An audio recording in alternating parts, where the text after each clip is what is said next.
Hai teman-teman semuanya, kali ini ada komen dari Agan Andilo Indonesia. Andilo Indonesia ini bertanya tentang monokuler 10-300 x 40 ya. Monokuler 10-300 x 40 yang dijual di pasaran ada dua macam ya, yaitu yang dijual teropongnya saja dan ada juga yang dijual sepaket dengan tripod dan smartphone adapternya. Karena penasaran, saya coba beli, tapi saya beli yang cuma teropongnya saja ya. Nah, seperti apa detail-detail dari monokuler ini? Mari kita buka segel.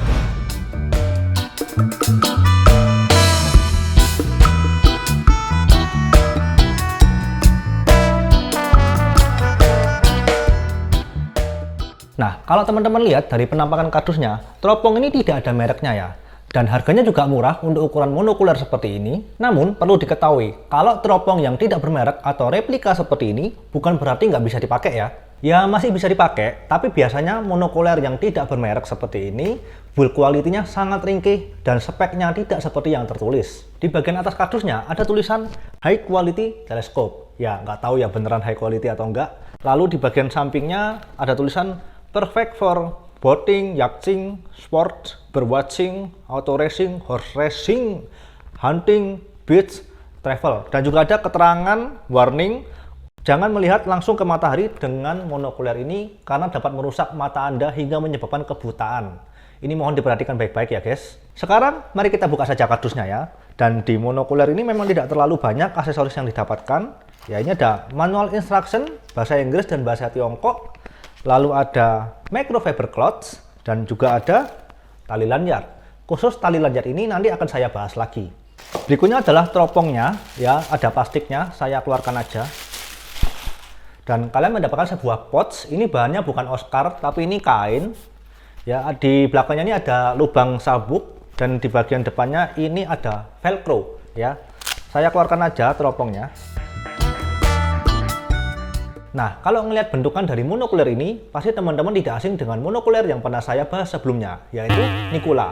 Mirip Pol, bedanya monokuler ini diameternya lebih gede. Nah, kembali lagi mengenai tali lanyard ini. Kalau melihat di bodi monokuler ini, saya sebenarnya bingung. Tali lanyard ini mau dipasang kemana ya? Karena di bodi monokuler ini tidak ada cantolan untuk tali lanyard. Hanya ada lubang baut seperempat untuk tripod. Dan menurut keterangannya, bodi monokuler ini terbuat dari bahan aluminium alloy dan ABS yang ringan. Entah benar atau enggak, yang jelas bodinya ini doff sehingga terkesan lebih mewah. Ada fokus rubber grip dan zoom rubber grip di sini sehingga anti slip dan tidak mudah lepas saat digenggam. Juga menurut keterangannya, monokuler ini sudah waterproof. Namun waterproof yang dimaksud di sini hanya dalam kondisi hujan gerimis. Bukan hujan deras apalagi terendam dalam air. Ukuran teropong ini hanya 12,8 cm saja. Sangat ringkas dan mudah dibawa. Tinggal masukin aja ke kantong celana kalian. Ada tutup di bagian depan dan belakang. Ya, kita buka saja. Ukuran lensa objektifnya 40 mm.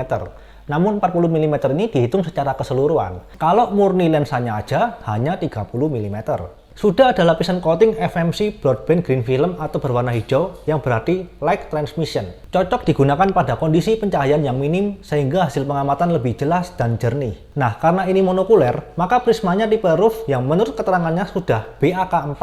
Episnya di keterangan tertulis 20 mm, tapi ketika saya ukur hanya 15 mm saja dan sudah ada coating berwarna biru yaitu anti-reflection. Lalu ada eye shield dengan cara diputar ke kanan. Ya, ini agar terhindar dari flare saat pengamatan. Dan tidak ada keterangan eye relief dari monokuler ini berapa milimeter. Namun ketika saya coba pengamatan dengan mata mendekat maupun menjauh, monokuler ini masih bisa fokus. Berarti monokuler ini sudah dirancang agar bisa dipakai saat kalian memakai kacamata sekalipun. Di bodi teropong ini ada dua buah rubber grip ya. Kalau yang bagian belakang ini adalah zoom rubber grip untuk zoom in dan zoom out. Kalau ke kanan ini zoom 10 kali dengan field of view 4,4 derajat. Dan kalau ke kiri ini zoom 300 kali dengan field of view 2,1 derajat. Nah, karena biasanya untuk monokuler murah atau replika seperti ini speknya tidak seperti yang tertulis, nanti akan saya coba apakah beneran monokuler ini zoomnya 300 kali ya. Nah, untuk exit pupilnya, karena lensa objektif monokuler ini sebenarnya adalah 30 mm, maka saya menggunakan hitungan 30 mm ya. Yaitu 30 mili dibagi 300 dan 30 mili dibagi 10. Berarti exit pupilnya yaitu 0,1 dan 3, yang berarti monokuler ini sebenarnya hanya bagus dipakai saat siang hari. Kalau untuk malam hari gimana? Ya bisa aja, cuma kurang maksimal gitu ya guys. Di bagian depannya ini adalah fokus rubber grip yang memiliki dua mode, yaitu dorong dan putar. Jadi ini didorong dulu ya seperti ini. Kalau masih kurang fokus, kalian putar pelan-pelan untuk menyesuaikan fokusnya. Nah, teman-teman harus hati-hati ya saat muter fokusnya. Kalau sudah mentok, jangan dipaksa, supaya nggak protol kayak yang Nikola kemarin. Karena biasanya monokuler 100 ribuan seperti ini, build quality-nya sangat ringkih sekali. Maka, panjang maksimum dari monokuler ini adalah 17,2 cm. Untuk jarak fokus terdekat dari monokuler ini adalah 3 meter. Dan lagi-lagi saya menemukan hal yang sama seperti monokuler Nikola sebelumnya. Ya, fokusernya ini kalau dipanjangin, dia oglek-oglek seperti ini guys. Cuma ini masih mending ya, nggak separah monokuler Nikola. Sekarang saatnya saya memasang monokuler ini di tripod dan memasang smartphone adapter untuk melakukan pengamatan. Hasilnya dapat kalian lihat di akhir video ya. Dan komentar saya setelah menggunakan monokuler Nikola ini adalah, meskipun desainnya yang mirip-mirip monokuler Nikola, tapi secara kualitas dia lebih bagus dari Nikola loh. Lalu, di keterangan kan tertulis kalau monokuler ini memiliki pembesaran hingga 300 kali. Padahal, secara hitungan saya, monokuler ini memiliki focal length 153 mm dan eyepiece 15 mm. Harusnya pembesarannya adalah 10,2 kali. Sekarang, mari kita buktikan apakah monokuler ini benar-benar memiliki pembesaran hingga 300 kali. Dengan cara menjejerkannya bersama teleskop saya menggunakan eyepiece 10 mm dan barrel lens 3 kali, yaitu pembesarannya 270 kali.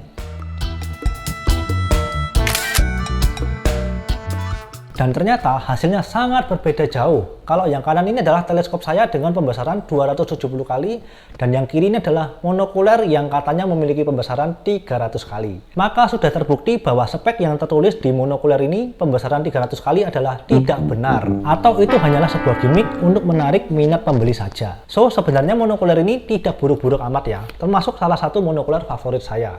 Buat seru-seruan saat traveling sama teman-teman, oke juga. Karena kalau ngeliat komen-komen yang masuk, sebenarnya banyak teman-teman yang suka dengan teropong mini seperti ini. Karena ringkas dan mudah dibawa. Hanya berukuran 12,8 cm saja dan beratnya hanya 150 gram saja. Saya ingat pernah ada yang komen seperti ini. Bang, saya mau nyari teropong buat ngeliat tikus di sawah. Ada juga yang bilang, Bang, saya mau nyari teropong buat ngeliat objek di laut saat jaga malam. Tentunya monokuler ini sangat cocok sekali ya. Namun buat teman-teman yang ingin membeli monokuler ini, harap berhati-hati karena bentukannya yang mirip dengan monokuler Nikola. Karena saya sempat menemukan penjual yang menjual teropong Nikola 10-30 kali, namun di judulnya tertulis 10-300 kali. Akhir kata, menurut saya pribadi, tidak ada teropong yang paling bagus. Adanya adalah teropong yang sesuai dengan kondisi dan penggunaan tertentu. Tentunya harus disesuaikan dengan budget kalian ya guys. Sekian video kali ini, semoga bermanfaat buat teman-teman semuanya, dan sampai ketemu di video berikutnya. Bye!